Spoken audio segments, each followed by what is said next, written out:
পলায়নকৃত অবস্থায় যারা আছেন তারা এখন যদি আবার আর মানে মাথা বের করার কচ্ছপের মতো চেষ্টা করেন তাহলে এটা ভুল হবে। মনে রাখতে হবে যে পাপ করেছেন এটি প্রায়শ্চিত্ত বাংলাদেশের মাটিতে করতেই হবে। এবং অন্যায় ইলিয়াস আলী কোথায়? এইখানের চৌধুরী আলম কমিশনার ছিল। Where is he? চৌধুরী আলমের ছেলে মেয়ে জানে না চৌধুরী আলম জীবিত না মৃত। চৌধুরী আলমের কোনো মৃত্যুবার্ষিকী আছে না ফেরত আসবে? আপনি কত বড় দুর্ভাগ্যজনক। হিরোর ছেলে মেয়ে জানেন। একটা আমাদের এমপি ছিল সেই বেচারা লাকসামের, তার অবস্থা কি আমরা জানি না।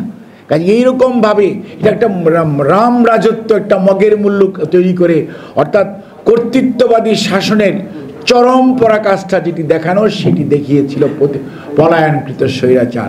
এবং তারা মনে করেছিল, মানে তারা বোধ হয় ওই 41 বলতো না, কিন্তু আল্লাহ তাআলা, আমি কিন্তু সবসময় বলতাম নির্ধারিত সময় পর্যন্ত আল্লাহ তার কোরআন শরীফে বলেছে আমি অবকাশ দেই, সেই নির্ধারিত সময় পর্যন্ত অবকাশ পেয়েছেন, তারপরে উলট পালট করে দেই।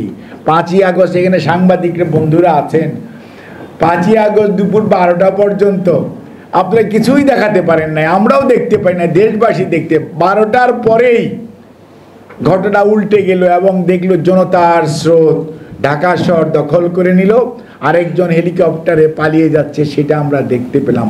অর্থাৎ নির্ধারিত সময় ওটাই ছিল।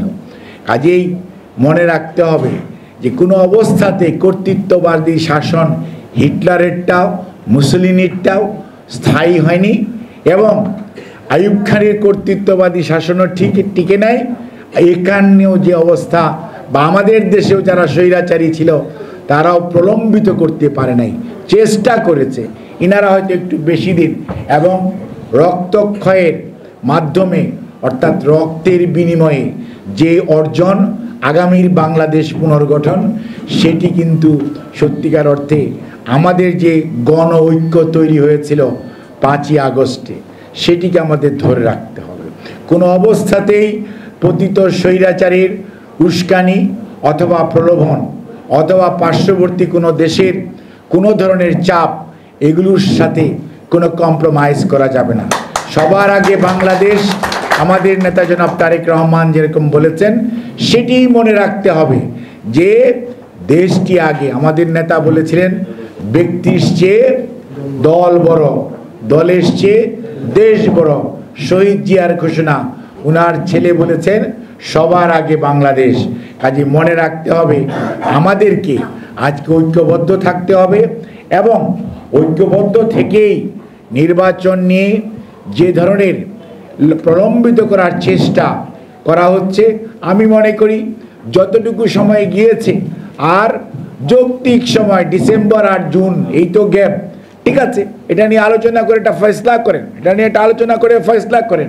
এখানে তো দল বলে নাই ডিসেম্বরে নির্বাচন। আরে বাবা, আপনারা এটা রোড ম্যাপ তো দেন যে অমুক তারিখে এটা হবে, অমুক তারিখে এটা হবে, বলতে তো সমস্যা নাই। You need to say something.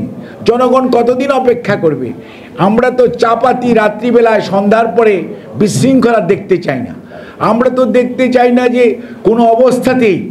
কোনো অবস্থাতেই যাদের বিভিন্ন জায়গায় বসার কথা না তারা বসে করবেন। জনগণ যাদেরকে মনে করবে দেশ পরিচালনার দায়িত্ব দিবে তারাই দেশ পরিচালনা করবে।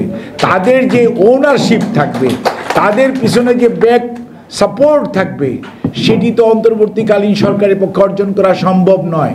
ইয়েস, জনসমর্থন আমাদের সবারই মিলিত প্রচেষ্টার ফসল আজকের অন্তর্বর্তীকালীন সরকার।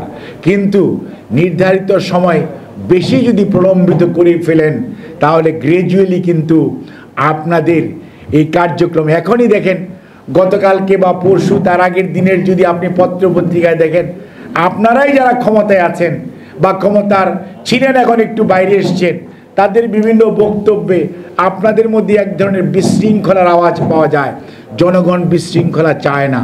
জনগণ চায় নির্ধারিত একটি সময়ের মধ্যে আপনারা একটা নির্বাচনের রোডম্যাপ দেন, যেরকম সকল রাজনৈতিক দলের, বেশিরভাগ রাজনৈতিক দল যারা এই দেশে দীর্ঘ সময় যাবৎ রাজনীতি করেন, স্বাধীনতা যুদ্ধ পূর্ববর্তী পরবর্তী সময় থেকে তারা সবাই মতামত দিয়েছেন। কাজেই সেটি যত দ্রুততার সঙ্গে করবেন। মনে রাখবেন, আভ্যন্তরীণভাবে আঞ্চলিকভাবে বাংলাদেশ তত বেশি শক্তিশালী হবে।